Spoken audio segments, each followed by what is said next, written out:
What's going on? What's going on? It's your boy Storyteller Jet with another episode of the That's So Fire talk show. And today we are going to talk about how a social worker built an Airbnb cash flow and crushing it in the industry.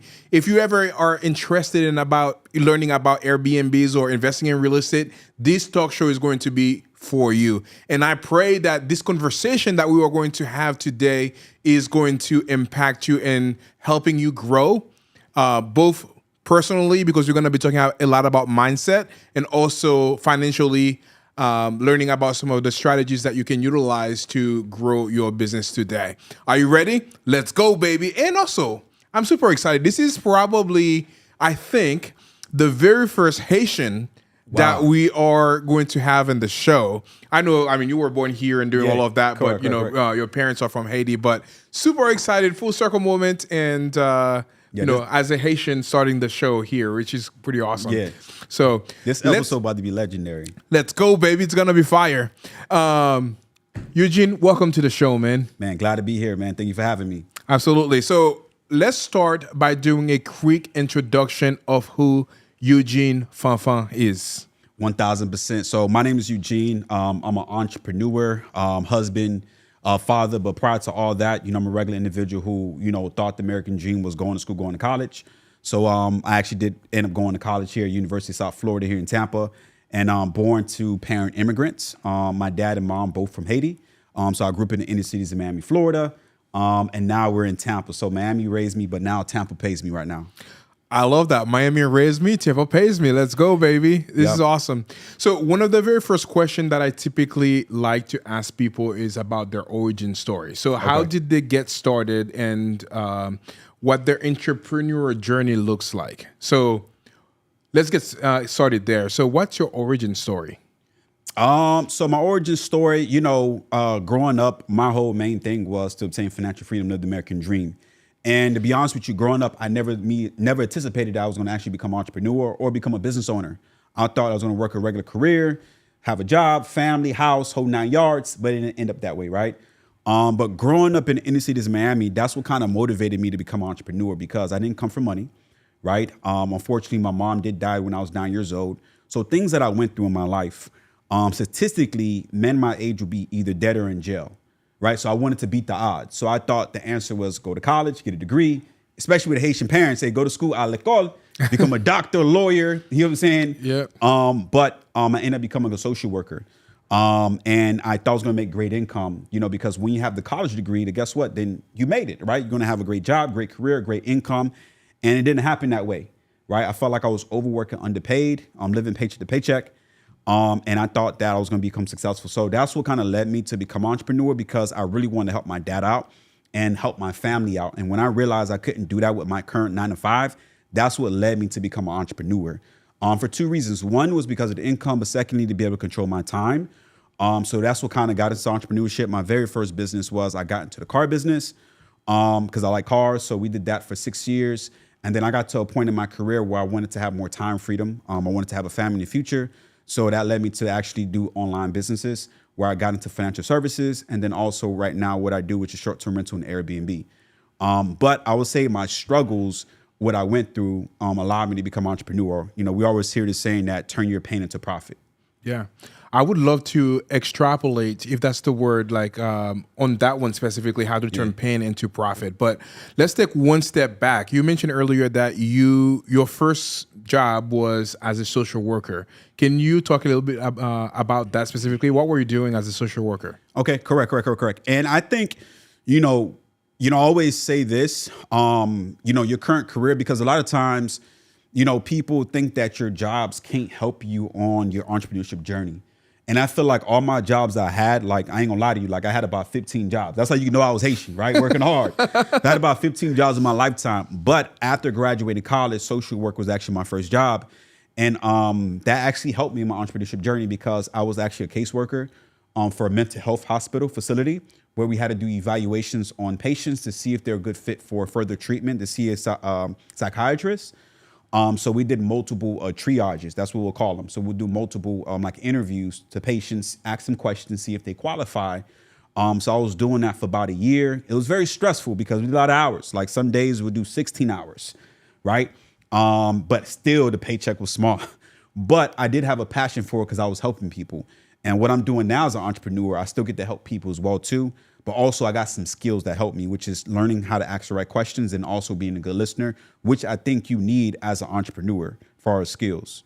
That is fantastic. And also, I always love people that actually use their knowledge and skills to be able to help other people. And you've alluded to that a couple of times already. And I have mad respect for all social workers that, obviously some of them are even putting themselves on the line to be able to help other people.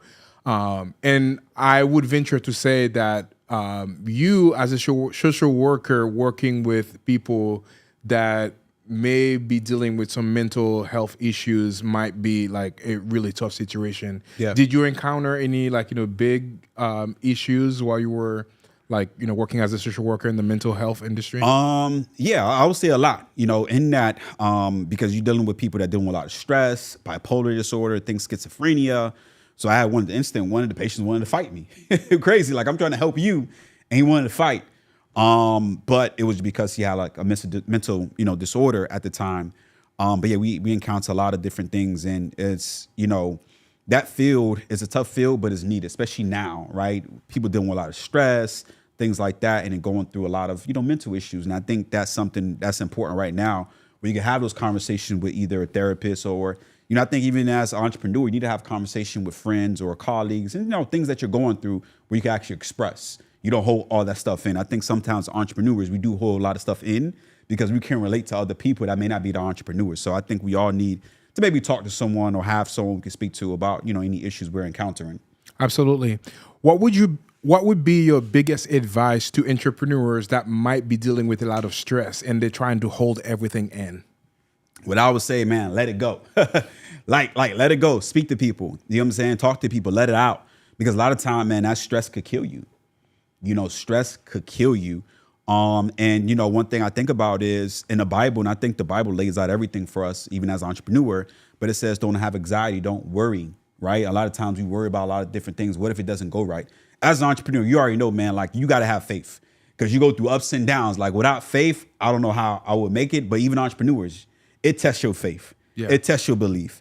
But God lays it out. Don't have anxiety. Don't worry. Don't be anxious about anything. And I think as entrepreneurs, we need to not worry, find someone you could talk to, get an accountability partner, plug into a community where you can relate to, and just be open. A lot of times we hold that stuff in, we stress ourselves out.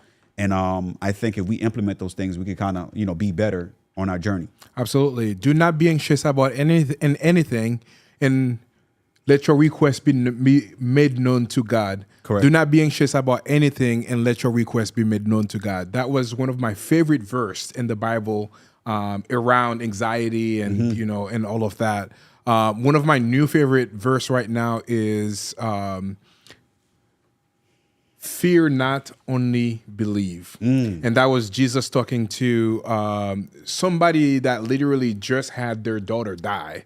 Wow. And God, Jesus looked at him and told him, hey, fear not, only believe. Wow. What kind of faith would you need when your kid already passed away for you to even do that? So that's one of my favorite verse right now. Wow. Because as you said, entrepreneurship is really hard. But when you exercise that faith in God, there's nothing that really you can't do. And correct. God has a plan and a purpose for all the things that you might be going through. 100%. And you made me think about something in the Bible. I believe it has fear not over 65 times. Fear not. Anytime he told one of the, whether it's someone that was going to be a disciple or anyone that was doing his will, he told him, fear not. Right? Hey, I have a plan for you, but fear not. You may not understand it. So I think, that stands out. And I think that's important to know. Yeah, I think this is going to be turned into a whole Bible talk show today, which is fine by me. But one of the things that when I went to church on Sunday, the message was around forgiveness, talking about Joseph's journey.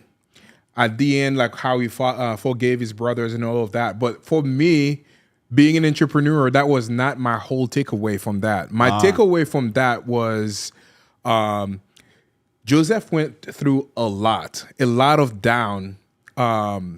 Like he was sold by his brother. He was thrown in the pit. He became. He went to. They put him to jail and doing all of that. So he had to go through a lot. But the bigger purpose and the bigger thing that God has in store for him was he had to go through all of these moments, all those hard moments for him to become the second in power in Egypt. So sometimes as entrepreneurs, we don't understand all the struggles that we are going through. But at the end of it, God has a bigger purpose and a bigger plan. In hindsight, you would see all of the things, all the struggles that you had to go through, but it's all around faith again. Like, Correct. kind of going through all of those and work by faith and not by sight. Yeah. Yeah. I like that.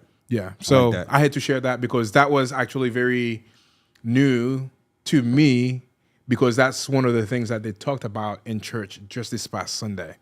Love Cool. So let's go back to you helping, working as a social worker. What would you say is the biggest lesson that you've learned from being a social worker that has helped your business the most today? What I'll say is it'll be two things. Number one, which is communication, how to communicate, how to ask the right questions. I think that's important as an entrepreneur because you're going to have to interact with people, whether you're in sales, you got to know how to ask the right questions and then also be a good listener, as well. So when we had to do evaluations and triages, we had to ask the patients questions, had to be a good listener and figure out what is the right solution for them. And as an entrepreneur, that's what we do, right? We solve problems as an entrepreneur, as a business. How can we solve consumer problems, right? First, you got to figure out what is their need. How do you figure out their need? You got to ask the right questions. Just like a doctor, you go to the hospital, you go to urgent care, they're going to ask you what is wrong with you? What is the symptoms that you're having? And then the doctor's going to listen. He's going to take notes. All right, well, you have this right here. Here's a prescription. Here's a solution for you. And I think that was one of the biggest takeaways I got from my career, which helped me in my business journey, Yeah, for sure. So you were working as a social worker. What was that turning point for you that made you decide, okay, I'm doing great in social worker right now, but I want to take it to the next level to start a business? Man, it was the money. The money. A lot of times people tiptoe around it, be like, yeah, they don't want to say it's the money, right? I wanted to make more money. And I realized me only making like $30,000 a year, bro, that's not enough money to survive. You know what I'm saying? So just imagine prior to me having kids, if I did have kids and a wife, $30,000, we can't survive off that. So that was number one. The second thing was my time. I felt like I was constrained. And a lot of time, jobs control our time. They tell us when to eat, when to go to lunch, when we could have time off, when we could take vacations. And I wanted to be in control of my time. And I was always like that when I was younger. I was very independent. I didn't really like to have like rules, growing up. I was very independent. I got my first job when I was like 13, 14 years old. I bought my first car at 16 with all my own money, paid my own cell phone bill. So I was very independent. So I just hated they control my time. And some days, like I said, we're doing 16-hour days. Right. So I wanted to have my time and the income. And what best way to do that with entrepreneurship? So I started thinking, man, the only way I could have both of those is I have to be my own boss. I have to be an entrepreneur. So that was like the breaking point for me when I realized I was in a rat race and I didn't have my time. Yeah, for sure. Yeah. Earlier, you mentioned that something around turning pain into profit. What are some of the pain that you've experienced over your lifetime that has shaped your success today? Man, it's plenty. It's a lot. I don't got enough fingers to be able to count. I mean, I think we all go through certain issues, and it kind of piggyback off of what you mentioned about Joseph's story when you heard it. It was talking about forgiveness, but as an entrepreneur, you looked at it a different lens. And for me, what I think about is, we got to go through certain trials because sometimes God is preparing us and we don't understand it. Jeremiah 29:11 talks about my plan is to prosper you. And sometimes you got to go through a pruning season to prepare you because you may not be ready for it yet. So I would think about all my situations I went through and I wanted more, but I had to go through it. And I would say one of the things that I went through that stood out to me, and I remember to this day, is when my first year of college, I could remember I was at my very lowest point. All college kids are broke. right? When you first go to college. So I'm leaving my home city to go to a different city. And it made me think about this as well, too, because sometimes, we got to get to a land of unfamiliar. A lot of times we want to be comfortable, and you can't be comfortable all the time if you're trying to reach high level success. So I went to a different city. I had no job because I went to a different city, low money.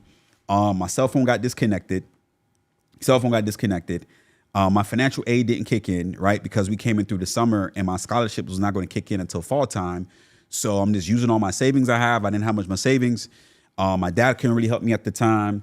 So I just kind of ran dry all my money. My cell phone got disconnected. I didn't have money for food because my financial aid didn't kick in. And I had to ask my dorm roommate, like, yo, can I borrow some money so I could buy me some food to eat? And I felt very, very like, man, bad, just to ask him, for that. And I can remember me thinking that, you know what, in my life, I'll never be this low again where I have to ask another man for money to survive, right? So that motivated me, right? To be like, you know what, I'm gonna put myself in a position where I don't have to do that again. I don't have to feel that again.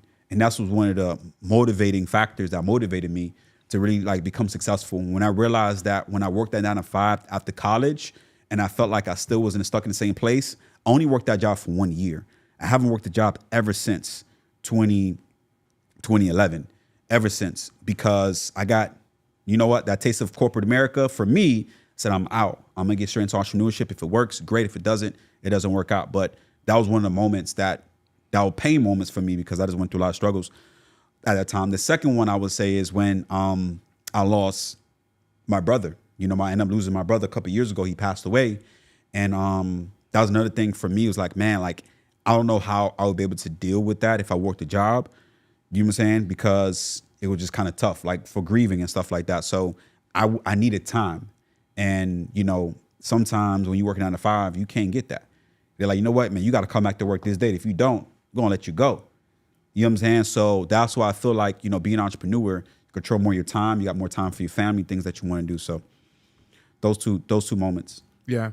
So talk to me a little bit about that process. You had a job and now you needed to, make that jump to start in the entrepreneur world. How was that for you?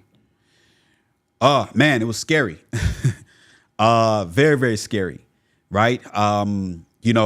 Me transitioning from the 9 to 5 to become a full-time entrepreneur is very scary. Because you're thinking, man, what if it doesn't work out? I'm going to be tight on money. You know what I'm saying? Like it was just scary moment, right? But it was actually a fulfilling moment, but scary at the same time. But what I did was I had some money set aside. I saved up 6 months of saving. I went to my family, hey, this is what I'm looking to do. Can I get X, Y, and Z amount of money? And I just made that leap and made that jump. But prior to that, I saved up some money, 6 months. Because sometimes you have some people that start today, like, I start my business, I got an LLC, I'm gonna quit my job. Like, no, you don't want to do that yet. And one thing I always think about, and I heard this from a mentor and stood out to me, before I quit my job, I was planning everything for like 6 months straight, planning everything. While I'm on break, I'm planning, right? When I'm off of work, I'm planning. And one thing I heard from my mentor is use your 9 to 5 to pay your bills. Your 6 to 10 is to build your empire, to build your freedom. And that's what I was doing. So when I was making that decision to leave, I was already planning for my empire, right? And I had some money set aside. And from there, I gave my 2 weeks. I actually gave a week. I didn't give them 2 week notice. I said, hey, I'm leaving this day. And, I was out. But it was still like a feeling like, man, I'm independent. I don't have to work for nobody. I don't got to report to no one. And it could be good and scary at the same time. And the reason why I say it could be good, you work for yourself. But the bad thing is you work for yourself, right? You have to be your own boss. You have to be disciplined. And a lot of times some individuals, when they become independent, be their own boss, they like, you know what, I could just slack off. I don't have to do anything today. I'll do it tomorrow. And then eventually your business end up failing because you wasn't disciplined. You didn't have no structure. So I made a lot of mistakes that cost them some money in my first year of business, first 2-3 years of business. But I learned from it. Some people got to learn from your failures. Yeah, actually, that would be a really great question to follow up with that. What are some of the biggest business failures that you've encountered, and what did that teach you? One, when we was in our first business, the car business, when we was, buying cars, we didn't do a lot of research, checking the cars out. We just buy it because we was thinking, okay, this car would do good. We'll sell it on a car lot, whatever the case was. We didn't do enough research, and we just going off of emotions, right? When we made that decision.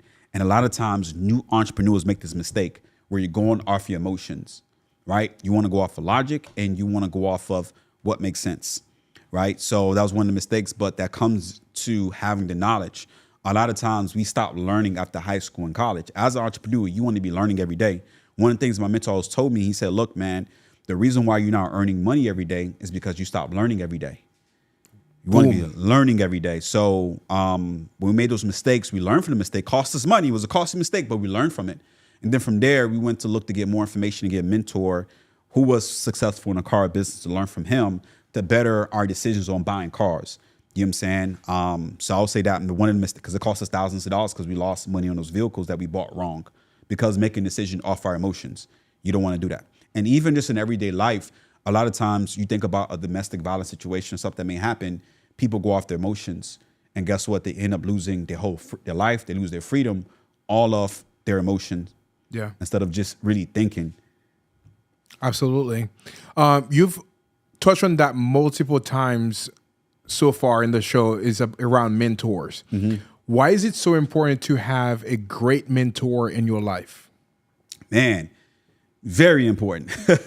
A lot of times people don't want to have mentors. One, because they think they know everything, or they don't want to pay for a mentor. But it's very important because you can learn from someone that already is where you're trying to go. They've been there already, and it could teach you. And you could turn decades into days, right? And what I mean, you could turn decades into days. Instead of taking years to figure it out, why not find someone that already mastered it, learn from them, and reach the next destination faster, whatever it is that you're trying to accomplish, right? So I think that's very important to learn from them as well. And they could coach you and guide you at the end of the day. And, that comes from wisdom, from learning from someone else, come from wisdom. And, and the Bible talks a lot about wisdom, seek counsel. I was listening to something earlier today and it was talking about making decisions. It says, seek counsel, seek counsel. I mean, seek guidance. And a lot of times we make mistakes because we're trying to just make decisions on our own thinking, right? If like you want to go to the next level, like I heard this saying right here is that you are where you are in your life because what you know in your current decisions that you made in the past. In order to go to a different level, you have to learn something you never learned before. And the way that you do that is you learn from some other people, not just anybody, someone that's already proven that's successful, right? And then you can learn from them, and now you could get to the next level faster. Yeah. Going back to a conversation that we've had the very, very first time that we've met, what was the biggest investment that you've made in a mentor, and what return on investment that you would say that has created for you in your business? Yeah, man, I invested in one of my mentors, man, and it was scary too. When you dishing out a lot of money, it's scary, and a lot of times, transactions could turn into transformation, right? And I invested over $100K into one of my mentors, and it turned to a transformation, and it allowed me and my wife to be able to do millions in our business, right? From paying that mentor. And one thing I always say is don't look at anything that you're doing for your business is not you spending money, it's an investment, right? And you want to look on the ROI. What is the return on your investment? So us investing over $100K and we're getting back, learning how to make 7 figures, we're literally 10x our investment. Would you say that's a great investment? That's a fantastic investment. 1,000%. And that's how we got to look at when we're looking for mentors. What's the return on my investment? Not the cost. What's the return on my investment? And a lot of times we look at, how much the cost is. But I always tell people this, ask yourself, how much would it cost you if you don't learn that information? Absolutely. It'll cost you not just money, it'll cost you your time and your freedom. It's called opportunity cost. I was referring to the Myron Golden mentorship and stuff like that. Is that what you are talking about correct. Too? Yeah. Yeah. So, I wanted to make sure that we mentioned that over here. Yeah. Myron Golden is the man. Yeah. Yeah. So, for a lot of people, they are dealing with scarcity mindset about investing in mentors. What would you say to those people that want to? What would you say to those people that do not want to spend money to get the right help? What I'm gonna say, I'm be straight up with you guys. If you guys watching this, you're gonna spend money anyways, right? You're gonna come out the pocket anyways, right? My mentor always says this: it's not a matter of who you're gonna pay, is when you're gonna pay, because you're gonna pay regardless. Either you're gonna pay someone to learn, or you're gonna pay life. I'm gonna be real with you. I would rather pay someone to learn than pay life, because paying life is very expensive.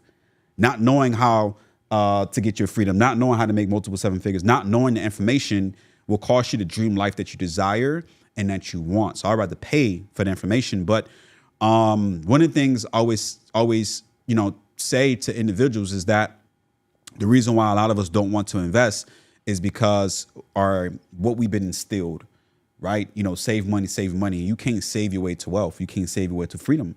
And I always say this is that you got to look at, I'm gonna keep referencing the Bible, right? But in the Bible talks about sowing seeds. Right? And a lot of times we want the harvest, but how can we get the harvest if we're not willing to sow a seed? And the reason why is because we're so attached to it. But you holding on to that seed, you can't grow it. God said in the Bible, be fruitful and multiply. He wasn't just talking about having kids. Ladies be like, I ain't trying to have no more kids. Ladies like, no, I'm good. But he wasn't just referencing kids. He was telling Adam, be fruitful and multiply everything that you have. And the way that you could do that is you got to sow a seed. So the same thing when it comes to paying for information, paying for a mentor, you're sowing a seed to get the information. You're sowing the seed, and now you're going to be able to get the harvest that you desire on the other side. Absolutely. What was the biggest lesson that you've learned through your car business? Good or bad lesson? We can do both. I will start with good. I would say with good. I mean, in a car business, it was very. It's a lot of, it's a difficult industry. But in the car business, what I'll say is that people need a vehicle. Like if you're in a business that people need a vehicle, you're always going to be able to have sales and make money. So we was able to sell, cars. It never was a month that we didn't sell vehicles because people always need a car. So one thing that I learned is I learned marketing from there as well, exposure. Back in the day, social media wasn't really popping like that. But we began to learn how to master different sites like Craigslist. So I was posting on Craigslist and we was getting a lot of clientele from there.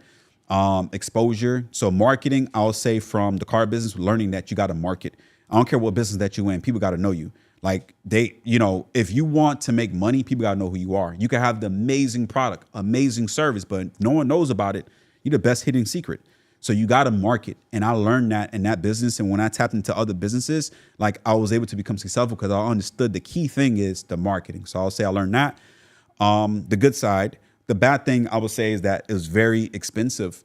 So I always tell people, look for a business that you're looking to get into where you have low costs, and especially like right now, you have online. And if you have a great product and service that you can make online, you could get higher profit margins.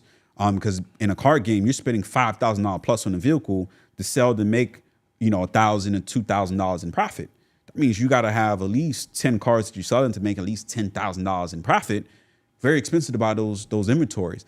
But in an online world, it's different. So I would say it's one of the things like it took a lot of capital to run those type of businesses. So I would say that's a bad thing, when it came to the car business. Yeah. Now transitioning to the car business to what you're doing right now. Did you do any business in between, or was it the transition from the car business to the Airbnb? Yeah, so we got, we'll be still in it as well too. Financial services where we help people with their credit and things like that. Because I see a lot of people with credit issues. And one, obviously you in America. America's built on debt. You need credit, house, car, even some government jobs that look at your credit. So we see a lot of people with bad credit buying vehicles. So we help them with their credit. And we was doing that. And when we transitioned out the car business, we just did credit for a time. We began to understand and master it. And then, from there, when I was looking for different investments, what can I invest my money into? That's when we kind of tapped into real estate. And then from there, got into Airbnb. Yeah. Credit is very important. Obviously, as an entrepreneur, that's one thing that you can use to grow your business, obviously. What is the number one credit advice that you would give to anybody that may not have a good credit right now? Great question. So Number one, check your credit. You can check it for free with annualcreditreport.com to see what is your 3 credit scores. If it's anything that's negative on the report, if it's anything negative, get them disputed, to clean them up. If you don't have no credit history and trying to build it up, I'm going to give you guys 3 ways on how you can build your credit fast. Number one, get a secure credit card from your bank, where you put money on a card, whether it's $300 to $500, they'll give you a credit card. Now it's going to begin reporting on your report. That will begin to help you establish credit. So get a secure credit card. The second thing that you could do also is called a Navy federal pledge loan, where it's kind of like your own money as well, that you're putting down for like a loan to show on your report, like you're borrowing your own money. And they're going to put that on your report as well too. So within 30 days, once that reflect, that will give you a score increase, between 50 to about 70 points. The other thing as well, if you're renting, you could use rental history. You could go back far as 2 years with some companies. One company you could use is Credit Rent Boost. It's like $10 a month. And let's say you're paying $2,000 a month in rent, they will reflect that on your credit report as positive history, and you can put that on all 3 credit bureaus. Now, once you begin to establish some type of credit, you go to your bank now and be like, hey, I want to go ahead and get a unsecured credit card, right? One rule of thumb, which is very important, make sure your utilization, you're not going too high. This is where a lot of people mess up at. You want to, if you have $1,000 credit limit, multiply by 30%. That will give you the number not to go over on that credit card. So if it's $1,000 credit limit, don't go over $300. Keep utilization 30% and below, and you'll generate a 700 plus credit score. That was probably one of the best advice that I've gotten in the show. I interviewed another really great person. I would highly encourage you guys to go and watch Every Page talk show that was in from the show. He dropped a lot of gem around like building credits and doing all of that. But that was a really good advice that you shared. That was incredible. What is the biggest mistake that you see people make when they are trying to build their credit? One of the biggest mistakes is they're applying everywhere. You try and apply to 5-10 places at once, right? You have a lot of inquiries. And one thing that we say in the credit world is that when you got a lot of inquiries, you look thirsty. You're just like a guy. You go out and you're in the same, let's say you at the mall and you're trying to talk to 5 different girls at the same time. Oh, the girls are like, you thirsty, right? Y'all just seen you talking to this person over here. I'm good. Same thing with the banks. If you got a lot of inquiries, they're gonna be like, you know what? You may have a 700 credit score, but they're going to deny you because you got a lot of inquiries, right? So we always tell people, don't have no more than 1 or 2 inquiries. So make sure your inquiries are low. You also could get them removed, but make sure the inquiries are low, right? And then you're paying your cards on time.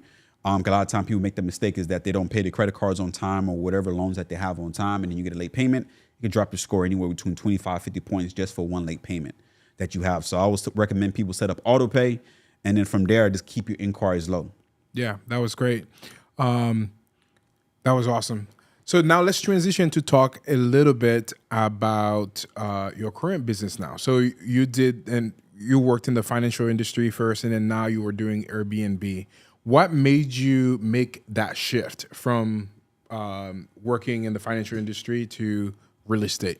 100%. So, one thing I thought about, and I think this is important, is that any business you start, you got to begin to think long term. Like if you're doing a business, like whether it's, let's say, a service business, like if you're the business is depending upon you for doing service all the time, then you really don't have a business. Yes, you have an LLC, you make money, but that business is dependent upon that service you provide. So I began to think about, okay, how can I have my money work for me? And one of the best ways is real estate. Real estate is not going nowhere. People always need a place to stay, live, travel. So it's always going to be here. So before I left the car business, I ended up buying a duplex. Me and my wife bought a duplex, multifamily, and we had that for like 4 or 5 years. We collect rent, pay the mortgage. We was walked away with like $300, $400 in profit after we paid the mortgage, which is okay money. It's an asset. I'm not so opposed to buying properties. It's an asset. But I was thinking about how can I have more cash flow? Like if you guys know anything about Grant Cardone, he talks about cash flow. Cash flow is king. So I began to hear about something called Airbnb. I began to learn about it, research it, and you could charge a nightly rate. So you could end up like literally 10x in your profit margin. So one Airbnb could make you $1,000, $3,000 in profit. That made a lot of sense to me where I could increase my cash flow. So that's what allowed me to be able to tap into the Airbnb space at the time in like 21, and we just went all in. Yeah, that's incredible. So, what for somebody that wants to start an Airbnb business? For somebody that wants to start an Airbnb business? What is the very first thing that they should do to ensure that they're successful with that? Great question. I like that question. So, one of the things is understand the market. Know what market that you're going to get into and if it's going to be profitable or not. And something that we do is we do market research analysis, and we call these comparables.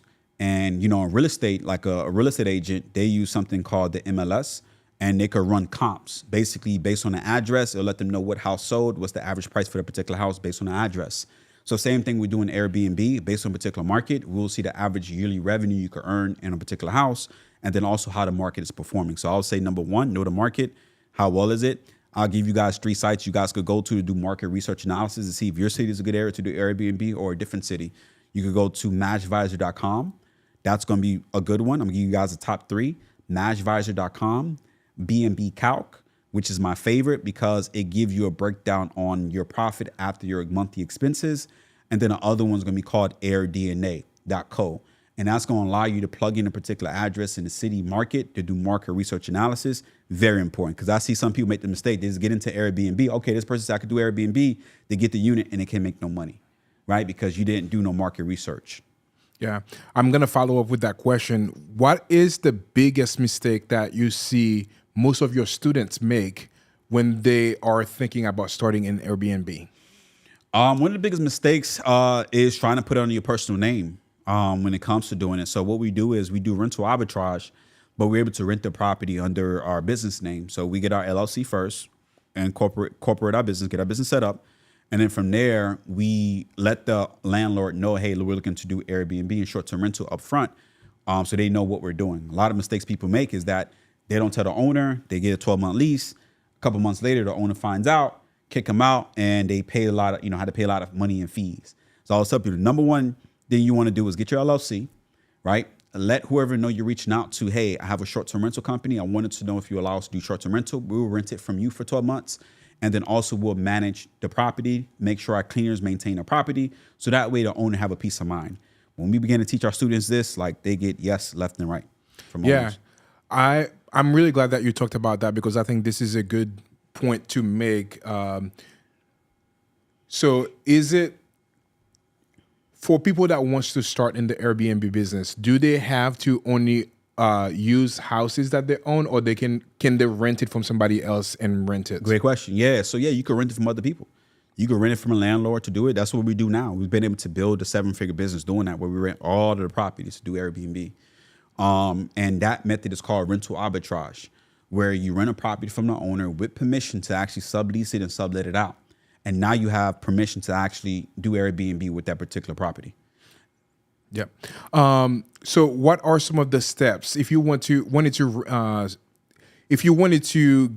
rent a house and turn it into an Airbnb? What are some of the steps that you should take to ensure that you have success with the landlord? Great question. So, one, market research analysis, get your LLC. And this industry been around for a long time. It's been around for decades. The industry itself is called short-term rental or mid-term rental, which will I'll give you guys some game on that, what mid-term rentals are. So basically, one, you get your LLC, you do market research analysis, and then you begin to reach out to owners. I'm gonna give you guys one free way that you could do that. Anyone could do this, Zillow.com. It's a free platform. And you could search rentals that's on there in your area or different cities and outreach to the owners and let them know, do they allow short-term rental? If they do, great. If they don't, go on to the next person. You're gonna get some no's. And I always say this, no's that you get is gonna build your confidence. You're gonna get that no, but eventually you'll get a yes. And a yes you get builds your bank account because now you can make money once you get that yes. But you're gonna reach out to landlords. So out of every 10 people, you may get 1 or 2 yeses, right? Once you do that, now you begin to do something, make an agreement called a corporate lease, where you get a lease under your business name, but it's a residential lease for 12-month lease. You guys agree on whatever rental price, that whether it's $2,000, $3,000, whatever they want for the rent, you guys make terms with that. Other thing you want to do is check the city and regulations to see what the requirements are to do short-term rental. Certain cities require you to get a business tax license. Certain cities don't allow it. But a lot of cities are allowing it. You just got to get a business tax license. and then pay occupancy taxes and things like that. So just kind of figure out what the requirements are. And that's pretty much it. From there, you furnish it, get a photograph, you list on Airbnb. What I like about it is Airbnb does all the marketing for you on their platform. You get people that stay in your property and you get paid out. I love it. What is the biggest misconception that the average people typically have around Airbnb? That it's illegal. That's the biggest one right there. People are like, oh, Airbnb, it's illegal, right? And Airbnb is a marketing platform. You know, just like you got Facebook, Instagram, LinkedIn, TikTok, that's social media. So Airbnb is a marketing platform for short-term rental. The industry itself is called short-term rental, and it's been around for decades, right? So that's one of the biggest misconceptions that, oh, you can't do Airbnb. You can. So it's a billion-dollar industry. And then also the other thing is another strategy, which I'm going to touch on, which is midterm rentals, where people can stay in your property for 3 months at a time, 2 months at a time. And, you know, one of the things that I see a lot of people miss out on is, you know, treating this as a real business. You treat this as a real business, you get paid like a real business. So even working with like insurance companies, because think about if someone's house, let's say we live in Florida, hurricanes, someone's house got flooded, they got damages, they need it repaired. The insurance company, like, hey, we'll repair it, but you guys need a place to stay. The insurance company will cover the cost for you to stay in another house, you and your family. So let's say you want $5,000 a month for your rental, your short-term rental, your Airbnb. You could get a check for $10,000 if they need to stay there for 2 months from the insurance company. So you can even work with insurance companies, travel professionals, and things like that. So a lot of people just kind of focus on, oh, this is illegal, is a vacation rental, but this is a real business. Yeah. What are some of the things that people should do to ensure that they're successful with starting an Airbnb business? Number one, get a lot of information. Information is key, right? Because, you know, the more you learn, the more you earn. But when you become more knowledgeable, you'll make a decision, not like an educated guess, if this Airbnb will make me money or not.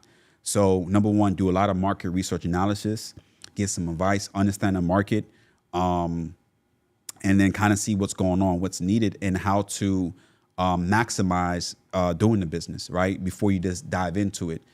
Because we have some people, some of our students who, before they got encountered with us, they'll just start Airbnb and not become successful because they treat it like a side business. Like some of our students was taking pictures with their cell phone and then put it on the listing. Like, no, you got to get professional pictures, get a real estate photographer, have them take professional photos. And that way it looks good on the Airbnb listing platform. And also pricing optimization, leverage AI tools right now. So there's a couple of AI tools that we use. One of them is called Price Labs. It would determine the pricing. So for example, you got the World Cup that's going on right now, that's going to be going on this year. They're also going to be going to Dallas.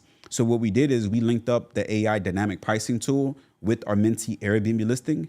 For some of those days for the World Cup, he's going to be able to charge $1,000 a night, right? So if someone stays with him for 5 nights, that's $5,000 a night, all because the system already detected that it's going to be a World Cup going on around that time, June, July, and that was going to be able to raise the prices.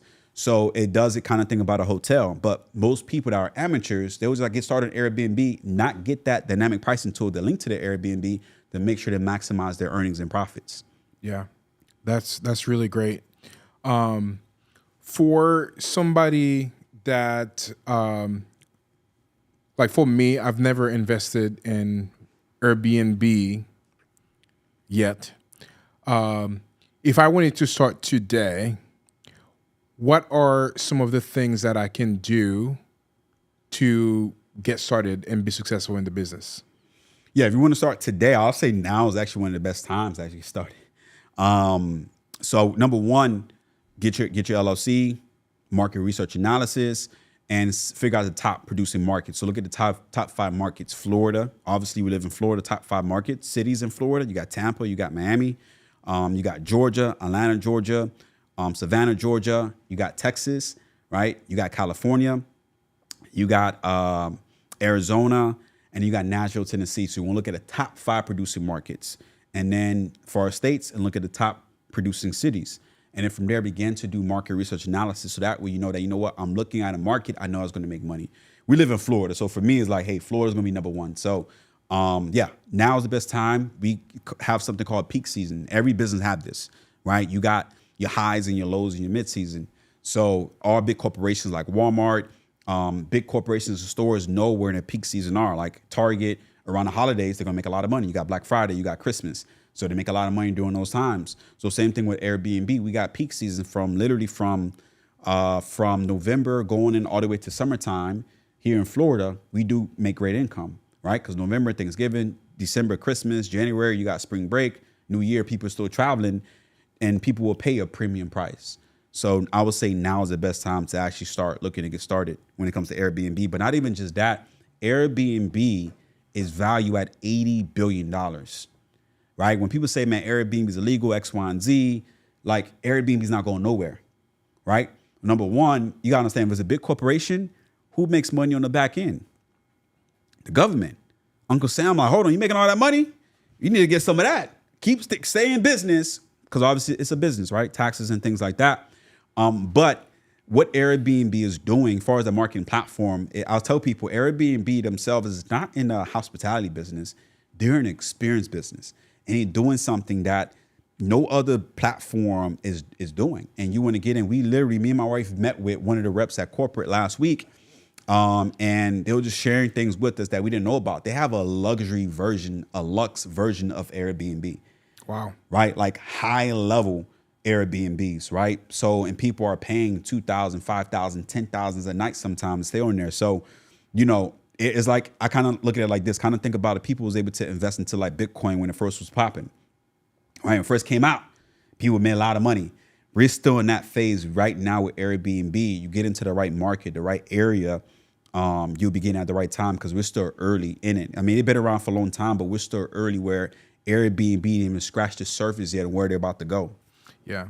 You just dropped like 5 to 10 different cities that you believe are the hot markets for Airbnb. What advice would you give to somebody that, let's say they're living in Florida, but wants to invest in Georgia or Nashville?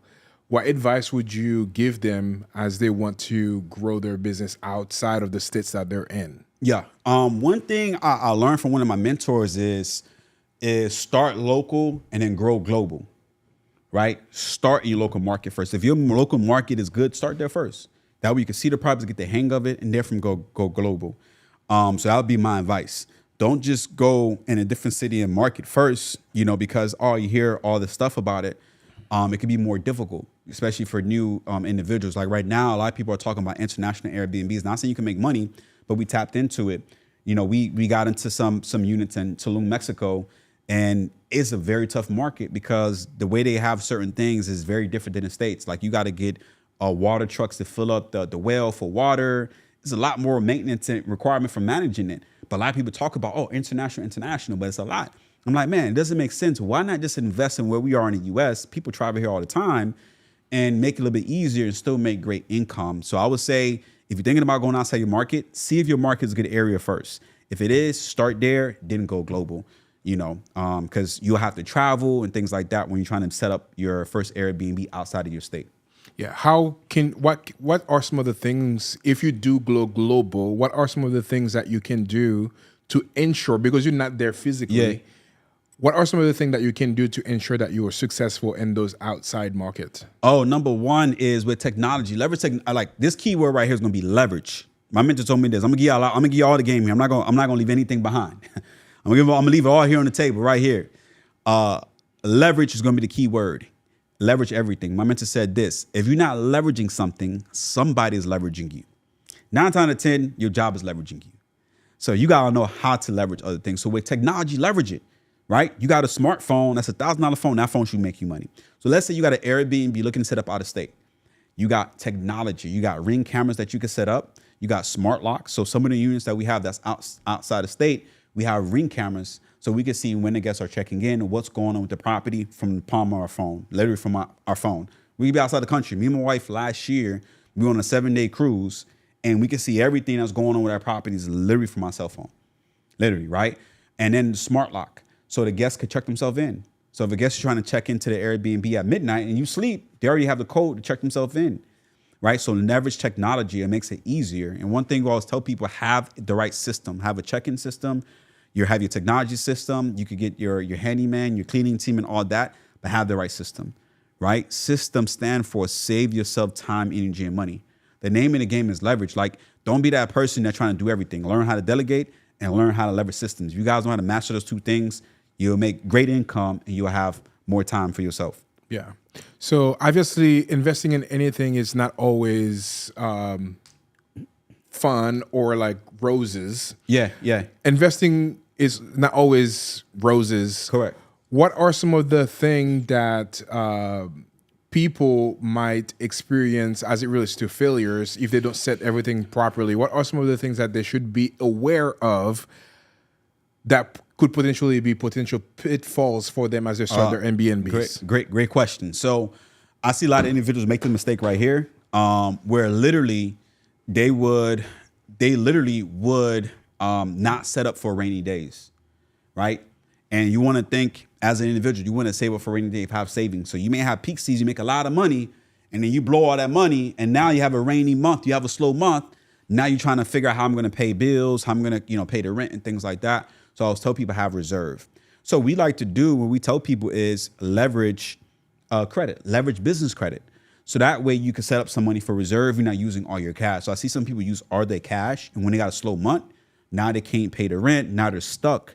So I'll say that's going to be one of the biggest mistakes and one of the things that you want to set up beforehand. So that way, in the investing world, especially when it comes to real estate, it's a term that's called holding cost, right? When you first setting it up, right? You got holding costs. Maybe it's not ready to launch yet. You got to pay the rent until it's ready to launch. When you got reserve, so we always like to set up our students to have at least $50K and above in business funding. So that way you'll be able to have money for reserve. You got enough to get your unit. So you're not using all your cash to even start the business. So that way you can sleep good at night. So I will say that's going to be number one that you need to do. Have reserve. Have reserve. I love it. If you wanted to grow your Airbnb business from 1 to 10 units, what would you do? Reinvest. Reinvest the money. I would say rinse and repeat. One thing that I learned years ago, years ago, we did like network marketing, right? And one thing they talked about was duplication. And I think that we still need to use that anywhere we go. In your business, duplicate yourself. So I would say duplication. So you have a unit that works and make great money, duplicate that process. What did you do to find a property? If it was profitable, what did you do to find it? Now find another one and put money back into the business. So one of the things that I did when I first started my business, like we end up scaling really fast because I put into my mind that I want to grow it, right? So our first set of units, we got 3 units. When I found my first location, it was actually apartment/condos. And I asked them, how many units can I get? The leasing agent said, how many units you want? I said, don't get me excited with a good day. I said, well, man, I want as much as I could get. He said, well, you could get 3. So what I did, I staggered it. The first month, we moved in on the other one. I said, set the move-in date for example, February for the second one. For the third one, set it up for March. So what I did was when I made money for January, I took that money, put it in a savings, put it in a business checking account, rolled it into the second unit. Made money with the second unit, rolled it into the third one, right? Rinse and repeat. So put money back into the business. And you guys want to do that. Any business you have, that first money you make is not your money yet, right? Put some money back into the business. You got money for taxes and things like that. And then from there, that's how you grow. So what I would say is, number one, set the intentions. I tell people this minimum, if you want to be at least 10K, 8 to 10,000 earning a month, set yourself up to get at least 4 units to do that. Boom. What role does mindset plays in growing a business? Man, I would say that's the number one thing. Without mindset, you ain't gonna have nothing, right? I see that happen all the time. Even with me, man, you're gonna go through some tough times, right? As an entrepreneur, it's like a roller coaster, go up and down, and you got to figure out how can I handle it. And one of the best things is you got to have a tough mindset. You got to be a believer. To me, I think you have to be a believer. Number one, man, because you're gonna go through some things. I don't know what it's gonna be, but how would you handle it? And that's why I think the mindset kick in that. And that's why I think always, for me, personal development is one of my favorite things to do. Before I start my day, before I touch my phone, I'm getting myself right first. I'm talking to God first. I'm in the Word. I'm reading. So I get myself right before I start the day. So I'll say that's number one. Like if you're an entrepreneur, personal development and mindset is not a want. It's a necessity. Like if you're looking to, build something long term, you gotta have the right mindset. So I would say this: focus on yourself first before you focus so much on the money, right? Because when you go through something in your business or in your personal life, how will you handle it? Because I don't know what's going to be. You may go through personal death, family, your business. You may have some issues with your business, but the mindset. And you as a leader, because if you're a business owner, you are a leader. You as a leader, number one, it starts with leadership. Got to have the right mindset to be able to handle it, right? Got to know how to make the right decisions. So I would say mindset is number one thing. That's where the money is at, is the mindset. That's what it's at. Before the money even hit your bank account, it starts with you. It starts with you. Mic drop, baby. Let's go. Man, it's been such a pleasure having you on the show, and you've dropped so many great gem over here. I have 5 questions that I always ask anybody that comes on the show. So Okay. we are at that stage right now where I'm going to ask you those questions. All right. It might be 3, it might be 5, but we'll start with that. So the very first question that I have for you, if you had to go back to day one when you were starting your business, what is the biggest advice that you would give into your younger self? I would say these things right here. Don't make decisions off the emotions, right? Don't make decisions off emotions. Go off of logic, and then do a lot more research. Like get a mentor right away. Like, because once we got a mentor in our very first business, we took off. Boom.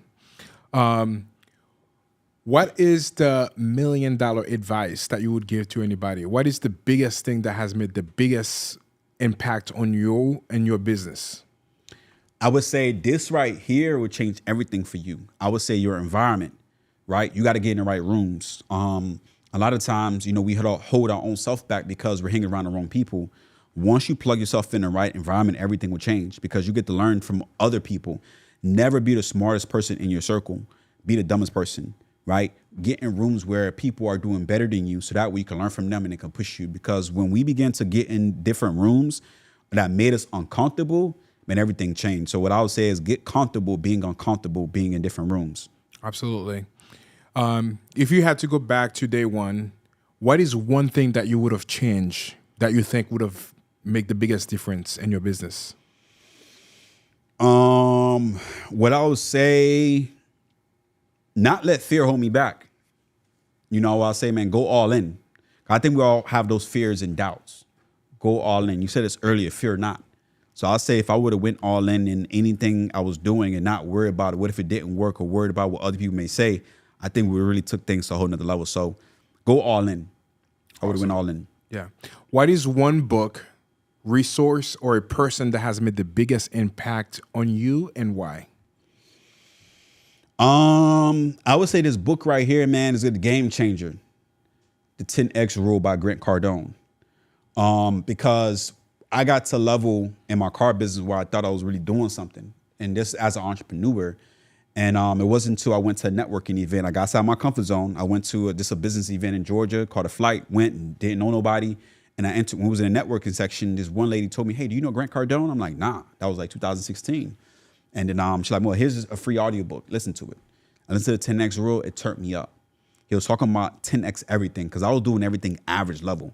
But he was like, do everything above average. When I did that, man, it took my business to a whole nother level. I mean, 2016 in the car business, we was only doing 100K a year, 100K plus a year. That following year, after listening to that book, and we began to 10X everything, not just business, but our personal relationship, our marriage, our family time, all that, our health.